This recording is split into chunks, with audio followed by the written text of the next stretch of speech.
Hi folks, Steve McKay here again, and welcome back to my second video on rally routing tips and tricks. This video covers my philosophy about rally routing. So why would you care about what my philosophy is about rally routing? And why would I care to tell you it?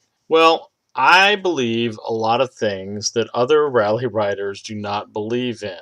And so you're going to be learning tips from a heretic. This may mean that some of the things that I teach other writers will tell you are just plain wrong.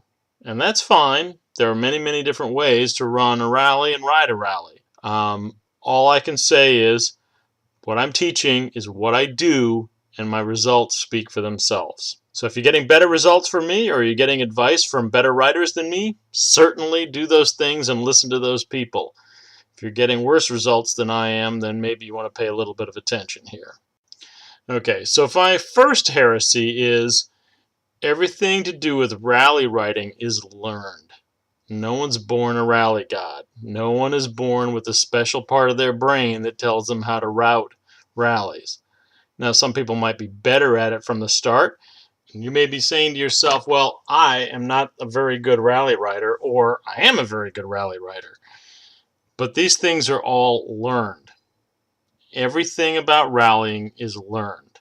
And you can get better at it if you practice, if you study it, if you imagine new scenarios and work them out in your head ahead of time.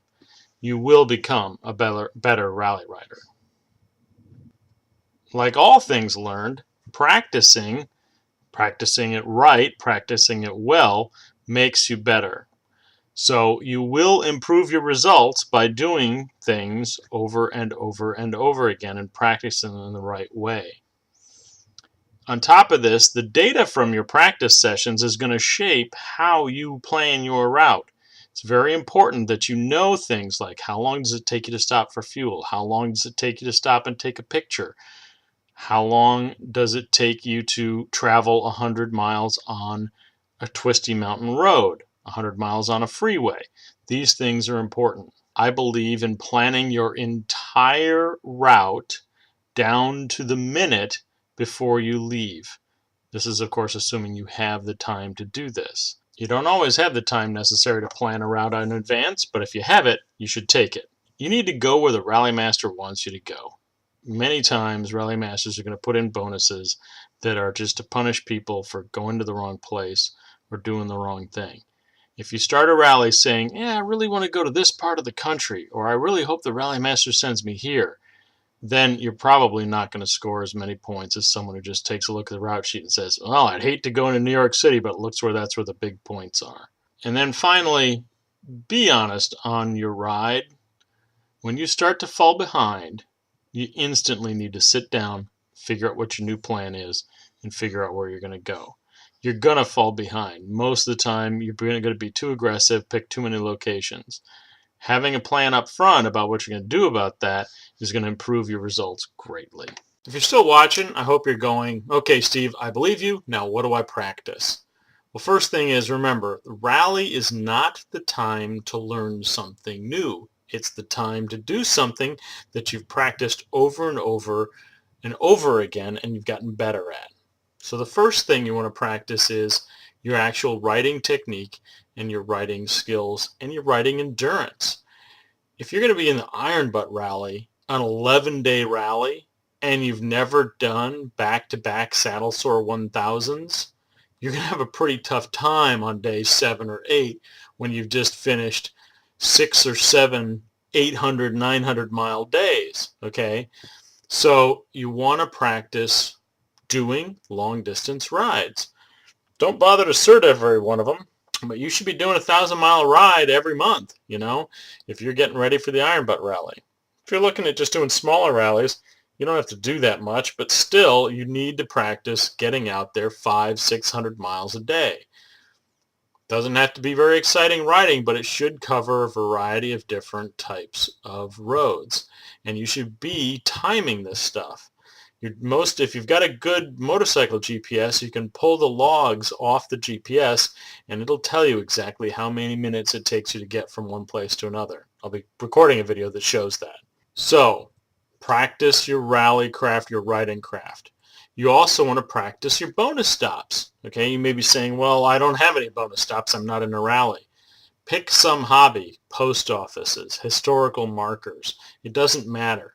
Pick something to go out and find and take a picture of with a flag in it. Go out, take the pictures, pick 8 locations, 1 an hour you're going to stop at, and see if you can do it. See how your timing goes down. You know, ride a 1,000-mile ride with no rally stops. Ride the same route, taking pictures of 12 post offices that you pass. See how that impacts your time. Okay, and you're going to want to run a longer route and check how your times are at each stop, because your times are probably going to drop off. You're going to become less efficient. Night stops are slower than day stops. You may have to screw around with a flashlight to take a picture or something. You want to get to understand what your average stop time is. Fuel stops, same thing. You want to understand, hey, you know, at the end of the day, I may need to have something to eat when I do a fuel stop. You know, after 800 miles, my fuel stops are slower than after 200 miles. And on day 5 of a multi-day rally, I can guarantee you my fuel stops are a heck of a lot slower. Knowing this kind of stuff and having that kind of data is what's going to help you when it comes time to plan an actual rally route. Now, you're going to want to practice, if you're doing the Iron Butt Rally or any multi-day rally, you better have done some back-to-back saddle sore 1000s. Now, if you're doing quick saddle sore 1000s, you know, West Coast, all freeway, 16 hours. That's BBG time, but you should be able to do a saddle sore in 16 hours. Now, the BBG is considered, you know, a fairly difficult ride, and it is, okay? But if you're doing the Iron Butt Rally, you better be able to do a BBG. You're not going to actually do a BBG on the Iron Butt Rally because you're going to have to stop, and you're going to have to make bonuses, and you're going to be tired. But you need to know that, hey, I've got 10 hours. I can do BBG pace for 10 hours here.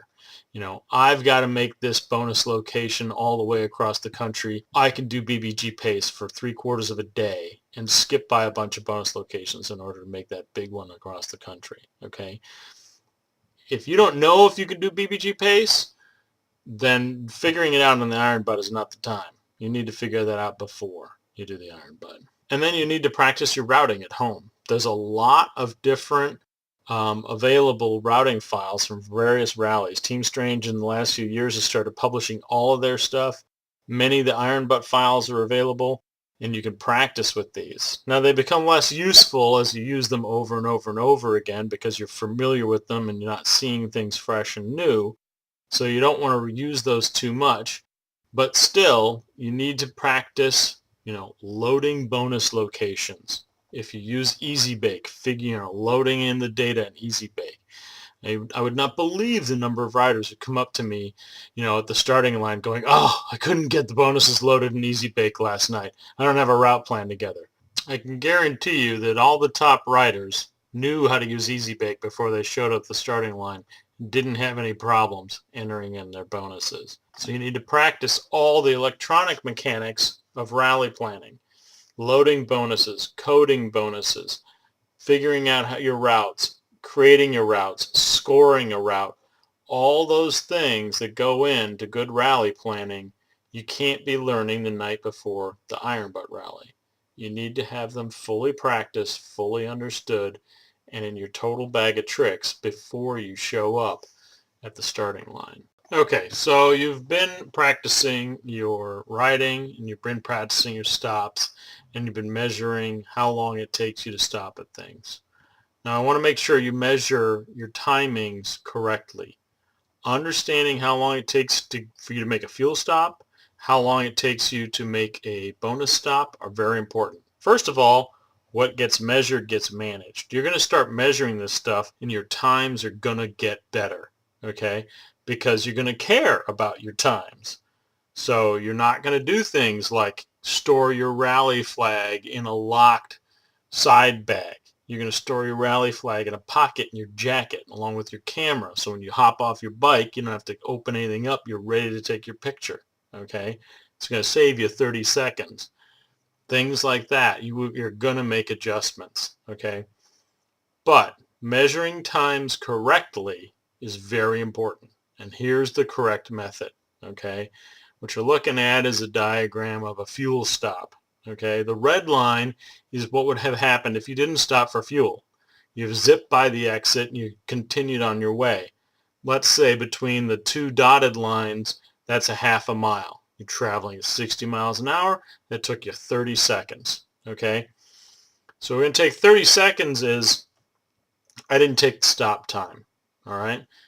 Now, the stop time is when you hit that purple line, you start decelerating, you go up the exit ramp, you hit the top of the exit ramp, there's a red light, you got to wait for the green light, you take your left turn, you pull into the gas station, you fuel, you go to the bathroom, you buy some beef jerky, drink some water, get back on your bike, get back on the road, deal with traffic, get on the highway, and then get back up to 60 miles an hour, okay?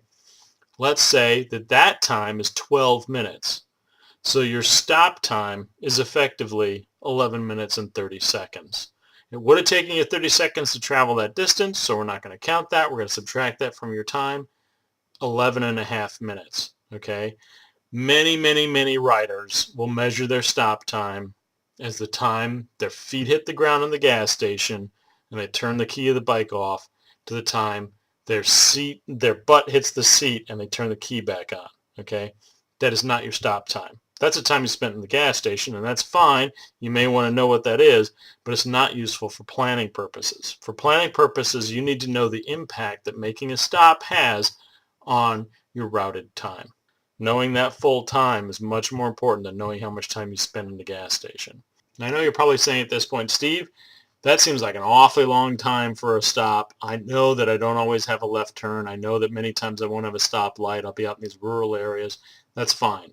If we're saying your stop time is 11 minutes and 30 seconds and you end up taking some 9-minute stops, great. You got 2 minutes to deal with some roadblock or road construction that you hadn't been able to plan for. Where you run into problems is when you let your ego get in the way of data collection. Okay, you want to have the fastest stop story at the next rally where you talk about how great and wonderful you are. That's fine. Lie all you want. But when you're doing data collection, it's time to stop lying and start paying attention to what the numbers say. If the numbers say you take 12-minute gas stops, work to make them faster. 12 minutes ain't bad, by the way. Plan on 12-minute gas stops. Don't say, oh yeah, Iron Butt Rally, I'm going to do everything faster. It's going to be 10 minutes.